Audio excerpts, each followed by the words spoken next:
Liepos 31 dieną Visagine duris atvėrė jau 11-oji Aleksandro Vasiljevo fondo paroda.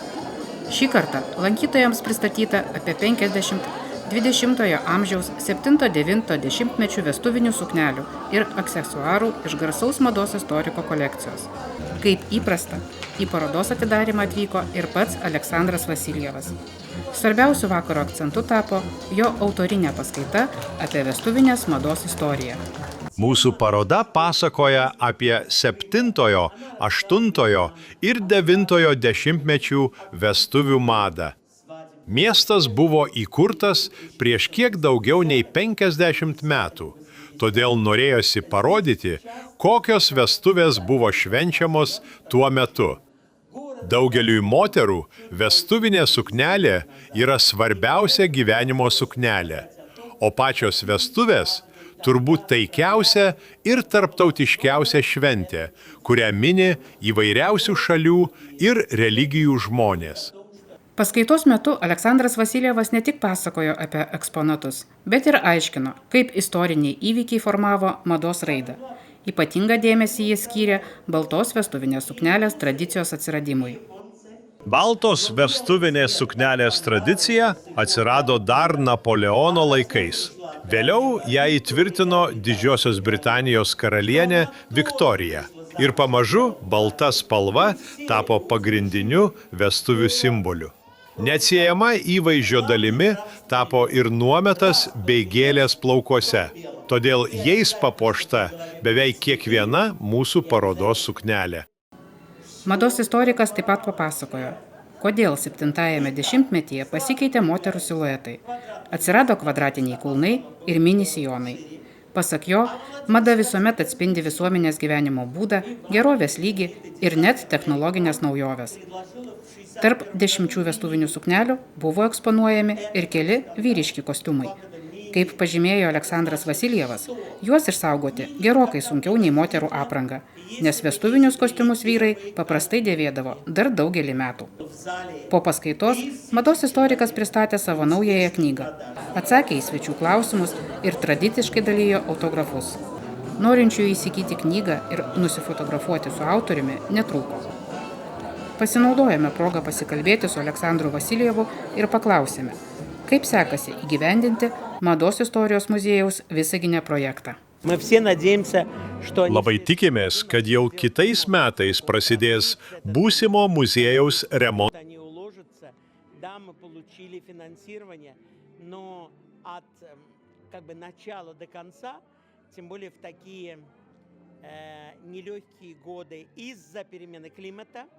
Mados istorijos muziejaus projektas išlieka vienu laukiamiausių miesto kultūrinių projektų. O kol kas Visagino gyventojai ir miesto svečiai gali susipažinti su dalimi unikalios Aleksandro Vasiljevo kolekcijos naujoje parodoje, kuri veiks iki rugsėjo pradžios.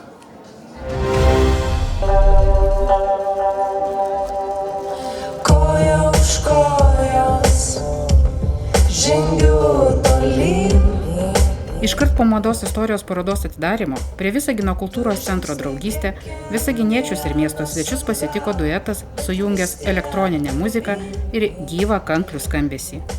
Prodiuserės ir atlikėjos Rugilės Norbutaitės bei dainų autorės ir atlikėjos Jausmės Elenos Tonkutės pasirodymas tapo pirmuoju Erdvių festivalio muzikinės programos renginiu. Muzikų kuriamas savitas muzikinis pasaulis gimė iš nuolatinio kūrybinio dialogo ir eksperimentų. Jų muzikoje susilieja subtili šokio estetika, gilūs žemieji dažniai ir gyvų instrumentų skambesys, sukurdami hipnotizuojančią daugiasluoksnę muzikinę atmosferą.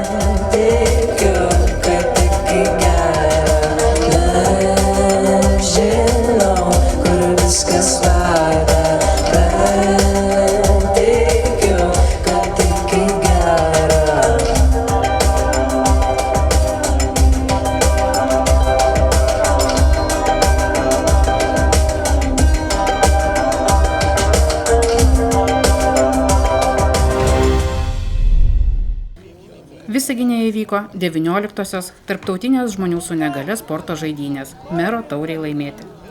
Rugpjūčio 1-2 dienomis Visagine jau 19 kartą vyko tarptautinės žmonių su negale sporto žaidynės Visagino savivaldybės mero tauriai laimėti. Šių varžybų organizatorius Visagino žmonių su negale sporto klubas Visagalis, kuris, laikydamasis gražios tradicijos, turnyrą rengė miesto gimtadienio šventės metu. Šiais metais varžybos vyko prie Verdenės gimnazijos esančioje sporto aikštėje. 2 dienas sportininkai varžėsi 8 rungtyse, nuo bočios ir smiginio iki šaudymo iš sportinio lanko bei pneumatinio šautuvo. Taip pat pasagų metimo ir kitų sportinių rungčių. Šitais metais dar sykį pravedėm neįgalių sporto žaidynės, kurias organizavo Visagalis.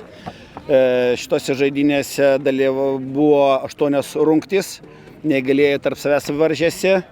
Ačiū svečiams, ačiū visiems Lietuvos miestų dalyviams, kurie buvo atvažiavę iš Marijampolės, Kauno, Ukmergės, Utenos ir Rokiškio. Taip pat turėjom svečių iš artimo užsienio, iš miesto Daugpilis, Latvija. Viskas gerai praėjo. Šiais metais varžybose dalyvavo 85 sportininkai. Pagrindinis turnyro prizas – Visagino savivaldybės mero taurė. Mero taurė atiduota, 1 vietą laimėjo Vilkmergė, 2 vietą mero taurės liko Visagine, 3 vietą iškovoja komandinė įskaitoje Daugpilio komanda. Tačiau šios varžybos tai ne tik kova dėl medalių. Dalyviams tai galimybė susitikti su draugais, pabendrauti ir dar kartą pajusti tikros sporto šventės atmosferą. Vis dėlto organizatoriai apgailestauja, kad iš Visagino žmonių su negale organizacijų dalyvių vis dar yra nedaug. Gaila, kad Visagino organizacija tik tai buvo viena Visagino viltis, kitų neįgaliųjų organizacijų arba 3 amžiaus nesulaukėm. Gaila, tikėsimės kitais metais pasirodys ir kartu sudalyvausim ir gal netgi kokį nors bendrą renginį padarysim.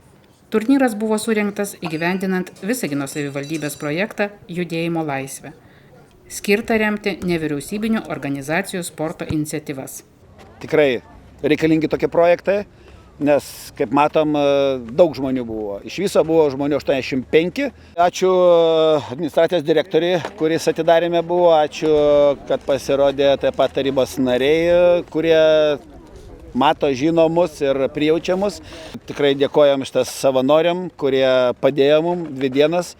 Ir aišku, mes juos jau, kaip sakant, užsiauginom, jau 3-4 metus su jais jau kartu dirbam, tai jau žino jie, ko mes iš jų norim.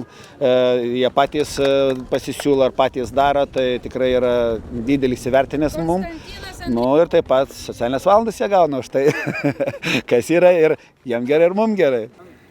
Apdovanojimų ceremonijos metu medaliais, taurėmis ir diplomais buvo pagerbti ne tik geriausiai pasirodę sportininkai, bet ir savanoriai, be kurių pagalbos surengti tokį didelį renginį būtų buvę tiesiog neįmanoma. Šios varžybos dar kartą įrodė, kad žmogaus stiprybė matuojama ne fizinėmis galimybėmis, o noru gyventi visavertį gyvenimą, kelti savo naujus tikslus ir jų siekti. Būtent todėl šio turnyro dalyviai visuomet kelia nuoširdžią pagarbą ir susižavėjimą, o jų pavyzdys įkvėpia kiekvieną iš mūsų.